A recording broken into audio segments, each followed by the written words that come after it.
छिटक छिटक को भाग चलो हम पकड़ पकड़ को दाब चलो। हाँ छिटक छिटक को भाग चलो हम पकड़ पकड़ को दाब चलो। अभी आप सुन रहे हैं जयश्री कैसेट कंपनी की प्रस्तुति।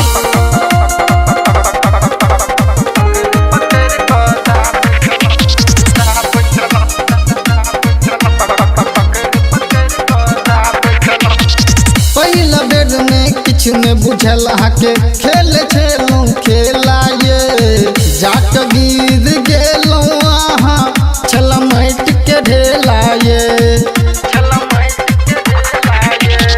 पहिला बेर में किछ ने बुझल के खेल खेलूं खेला ये जाट गिर गेलूं आहा छला माइट के ढेला ये उठ उठ को लगा भगलूं इहा झमेला छला उठ उठ को लगा भगलूं इहा तबर का झमेला छला। कहाँ छिटक छिटक को हाँ छिटक छिटक को भाग चलो हम पकड़ पकड़ को दाब चलो। हाँ छिटक छिटक को भाग चलो हम पकड़ पकड़ को दाब चलो।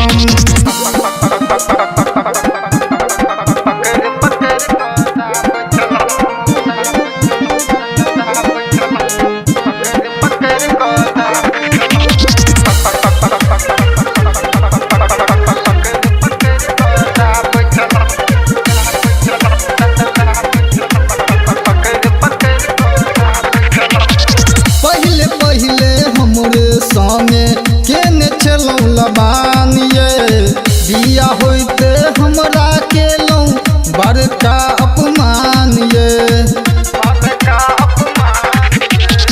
पहले पहले हमरे सामने केने चलूं लबान ये दिया होते हमरा केलूं बड़का अपमान ये जे कम हमरा संगे हकेलूं दोसर संगे नहीं केने चलूं जे कम हमरा संगे छिटक छिटक को हाँ छिटक छिटक को भाग चलो हम पकड़ पकड़ को दाब चलो। हाँ छिटक छिटक को भाग चलो हम पकड़ पकड़ को दाब चलो। अभी आप सुन रहे हैं जयश्री कैसेट कंपनी की प्रस्तुति।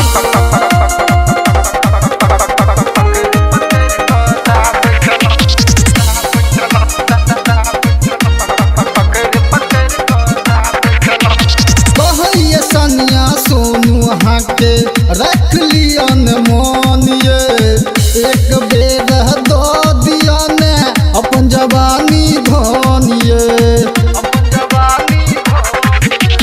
कहैया सनिया सोनू हाँ के रख लिया न मान ये एक बेर दो दिया ने अपन जवानी धन ये कहैया पिंटू आहा से माधव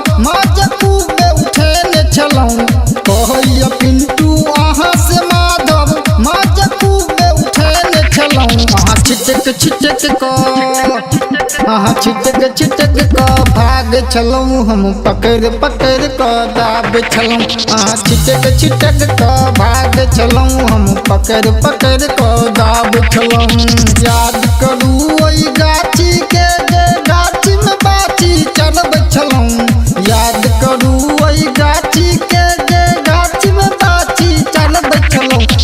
छिटक छिटक को हाँ छिटक छिटक का भाग चलऊँ हम पकड़ पकड़ का दाब चलऊँ हाँ छिटक छिटक का भाग चलऊँ हम पकड़ पकड़ का दाब चलऊँ।